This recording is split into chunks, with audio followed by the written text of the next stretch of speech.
Na, tai, ką aš pasakysiu, daugeliu jūsų bus turbūt žinoma, arba netgi geriau žinoma negu man pačiam, nes matau, čia ypač daug žmonių yra ir iš bibliotekų asociacijos, tai tikrai aš nekonkuruoju su jais, nes jų sfera gana sudėtinga ir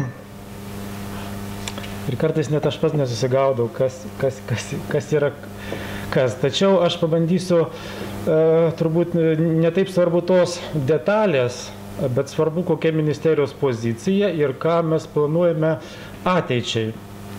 Tai pirmiausia, turbūt reikia prisiminti kai kurios dalykus, kas buvo. Kaip ten bebūtų, tai atviroji prieiga yra labai platus klausimų ratas, nuo tokių strateginių dalykų iki finansinių dalykų. Taip pat, matyti, yra labai svarbus ir juridiniai klausimai. Tačiau ta informacinės technologijos, jos sudaro aplinką, kurioje atviroji prieiga vystosi. Ir turbūt šiandieniniam pasaulyje be informacinių technologijų čia sunku būtų ir kalbėti, apskritai nebūtų apie ką kalbėti. Tai Lietuvos tokie strateginiai dalykai susiję su informacinių technologijų plėtra buvo ir yra apjungti į tokias dvi programas. Viena jau įvykdyta programa, tai 1–6 metų programa, mes ją sutrumpintai vadinama ITMIS. Šiandien tokių bus daug labai trumpinių, bet jie dažnai vartojami, tiesiog reikia kartais atpažinti, gal neįsiminti, bet bent jau atpažinti, kas tai yra. Ir pasibaigus šiai programai buvo vykdoma ir dar šiandien vykdoma Lietuvos virtualaus universiteto programa. Ir kadangi šie metai jau baigiamieji metai, baigėsi šitą programą, tai mes pradėjom galvoti, o kas toliau. Tai aš apie tai šiandien dar ir pakalbėsiu. Bet vis tik tai, kas buvo daroma per LVU programą, yra labai svarbu. Aš priminsiu, kas buvo daroma, nes kas bus ateityje daroma, tai remsis vis tik tai LVU programos pasiekimais ir rezultatais. Reikia priminti, aišku, Litnetas. Litnetas vystėsi nuo 91 metų ir tai duomenų perdavimo tinklas ir aš manau, kad mes galim džiaugtis, kad turim Litnetą, kuris užtikrinta gerą interneto ryšį. Ir tikrai negėda ir pasakyti, kad mes tokį turim gerą ryšį, bet čia yra būtent tokios akademinės bendruomenės iniciatyvos sukurtas tinklas. Dabar 3 uždaviniai LVU programos, tai yra tas akademinių bibliotekų tinklas Laptas, nuotolinio mokymosi tinklas DDM-as ir Lietuvos mokslo ir studijų informacinė sistema LIEMSIS. Turbūt jums labiausiai tai įdomus ir svarbus yra Laptas. Kai ką pasakysiu apie tai. Turbūt reikia pažymėti tokį dalyką, kad pradžiai, kai šitos programos pradėjo vystytis, tai turbūt daugiau iniciatyvos buvo paėmę į savo rankas informatikai, inžinieriai, informatikai, ir juos daugiau domino tokie dalykai. Kaip čia padaryti tokį dalykėlį, kuris blizgėtų ir jiems tai yra įdomu, bet kaip tas tarnaus, reiškia, tam, kuriam reikalinga šitą paslaugą, ko gero buvo antroj vietoj. Tai vienas dalykas. Antras dalykas, šitie visi projektai, šitos iniciatyvos prasidėjo per tokius vykdant struktūrinių fondų projektus. Ir dažnai tų projektų vykdytojai,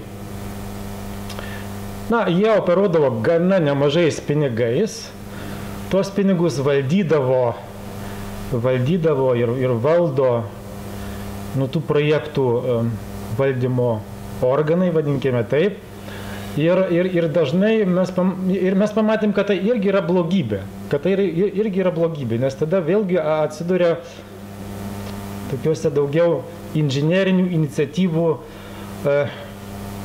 linkme daug kas nueina. Ir tada pastaraisiais metais buvo pradėta keisti valdymas, keistis valdymas. Ir štai tada susikūrė 3 tokie galingi konsorciumai, iš kurių turbūt pats galingiausias ir pats svarbiausias, ne tik tai jo trumpinys toks labai įspūdingas, bet ir pats konsorciumas yra solidus, gerai veikiantis ir iniciatyvus. Ir mes manom, kad tai yra vienas iš geriausių komponenčių šitos albų programos. Tai dabar administruoja Vilniaus universitetas, tiesiog konsorciumas taip nutarė, kad administruos Vilniaus universitetas. Ir kaip matot, jis apima labai daug sistemų, posistemių, duomenų bazių, kuriuose sunku susigaudyti. Ir dabar matosi vienas dalykas, kad kažkaip reikia tą integruoti, jungti. Ir jeigu aš neklystu, čia bibliotekininkai turbūt geriau pasakys, kad vis tiek tas visos informacinės sistemos, duomenų bazės, jos jungiasi po ELABA kepure. Ir matyti ateityje galbūt ir ta prieiga taps tokia patogesnė vartotojui, kad nereikėtų eiti per kelis vartus ir ieškoti duomenų per įvairias prieigas, o kad štai įėjus, sakysim, į ELABA ir ten gali labai paprastai, lengvai, vieną kartą prisijungę, susirasti reikalingą informaciją, reikalingus duomenis. Tai jau tokie žingsniai jau prasidėjo ir ateityje jie bus stiprinami, šitie žingsniai. Dabar, aišku, mes norėtume ir daugiau tikimės iš to LDM konsorciumo. Tikimės, kad jis būtų toks aktyviau vystomas, kad čia tokios naujos idėjos būtų generuojamos daugiau. Bet kaip ten bebūtų, tai vaizdo konferencijos ir viską, kas susijęs su vaizdo paskaitomis, informacinės medžiagos rengimu, tai čia sukoncentruotas visas toks centralizuotas aptarnavimas, bet mes dar galvojam, kiek čia reikia centralizuoti, o kiek reikia palikti pačių mokyklų iniciatyvai. Gal šiais laikais apskritai čia nereikia kištis. Bet vis tik tai LDM-as įrodinėja, kad reikia kai ką centralizuoti ir matyti, čia reikia tam tikro balanso. Ką reikėtų centralizuoti, o ką palikti pačių mokyklų iniciatyvai ir visiškai nesikišti centralizuotai tos reikalus. Tai vis tik tai, gerai, tai aš tada dar po to dar keletą žodžių apie tą tolesnę eigą pasakysiu. Ir aišku, Liemsis, drįstu pasakyti, liūdnai pagarsėjęs, nes čia buvo visokių tokių istorijų, kur kilo neiškumų, kaip čia ką tas Liemsis daro, kur galų galia Liemsio produktai ir visa kita. Bet čia norai yra dideli sutvarkyti finansų ir buhalterinės apskaitos sistemą tiek viduje institucijų, tiek po to ir tarp institucinių lygių. Sujungiant kartu su personalų valdymu tas visas sistemas.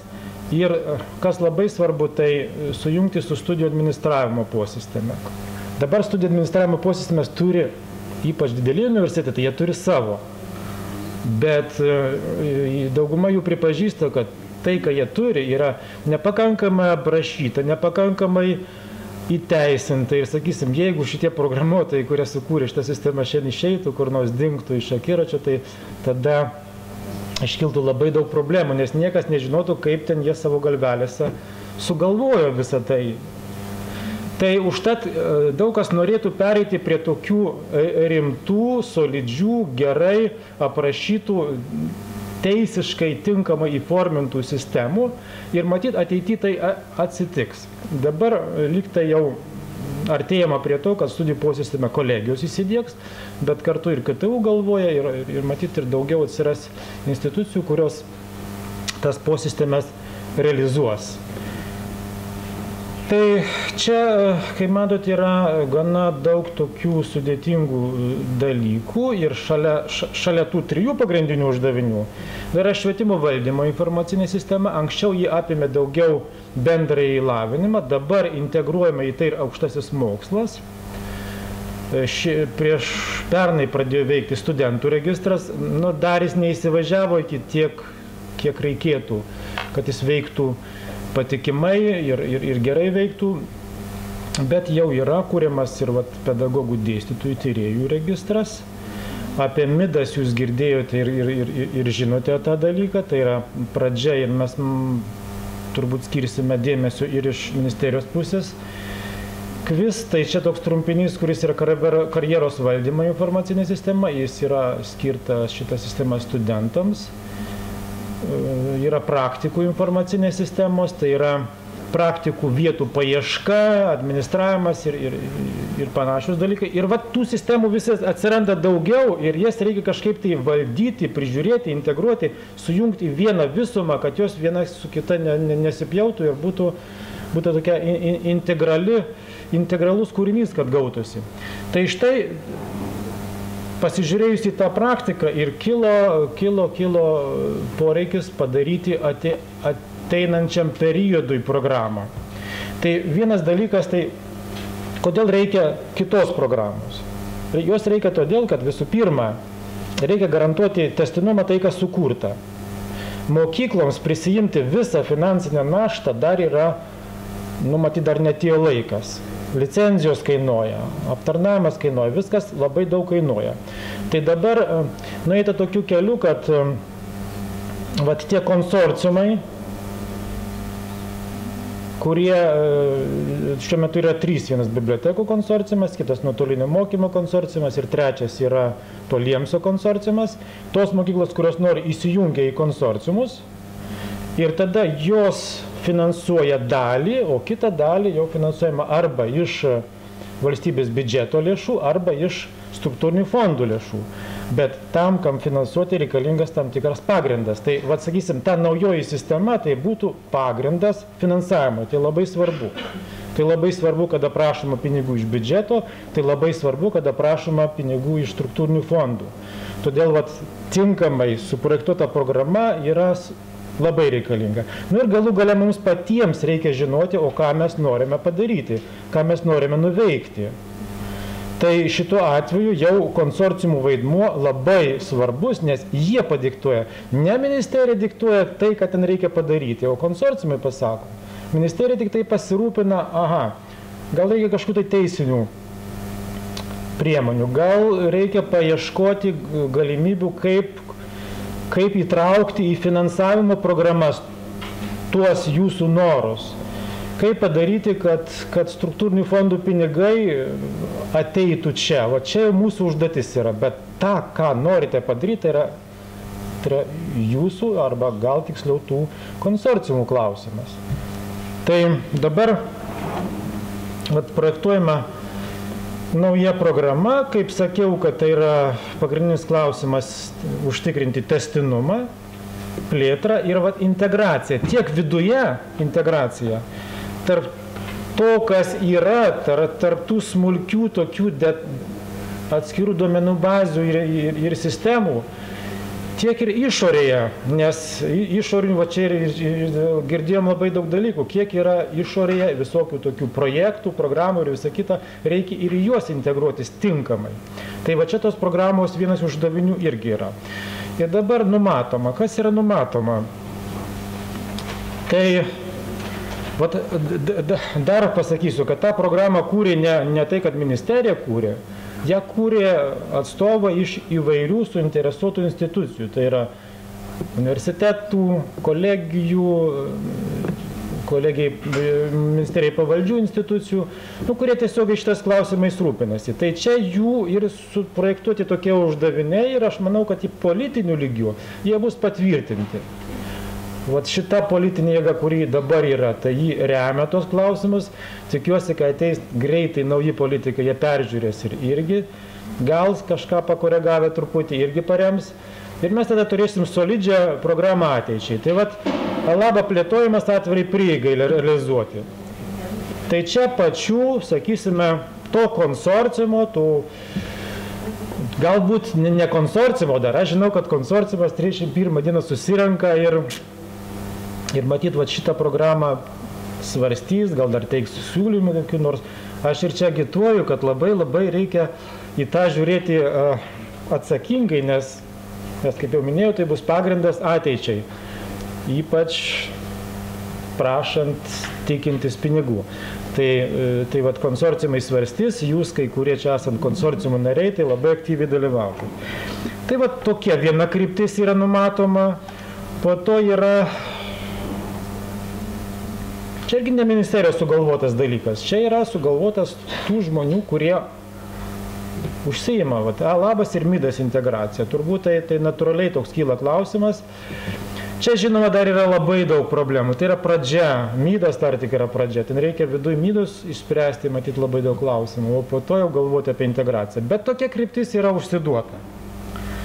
Yra elektroninių studijų klausimas labai svarbus. Kaip jau minėjau, mes norim, kad elektroninės studijos, tas LEDEMO konsorciumas, jis aktyviau siūlytų šitoje vietoje kokias tai naujoves ir norisi, kad vartotojai, kas jis bebūtų, ar studentas, ar kitas, kuriam reikia susirasti informacijos, bet koks asmuo, jis galėtų paprasčiausių būdų susirasti tą informaciją, gauti paslaugą ir visą kitą, tai kas reikalinga. Tai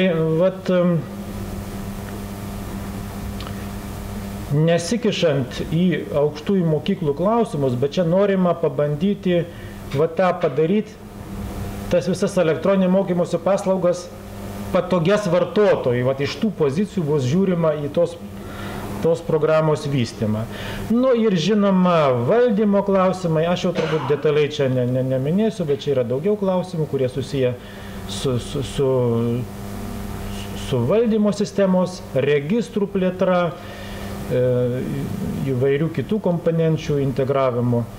Yra viena iš tokių idėjų labai svarbių, kad reikia sukurti 2 duomenų centrus, kurie užtikrintų tos informacijos saugojimo ir naudojimo patikimumą.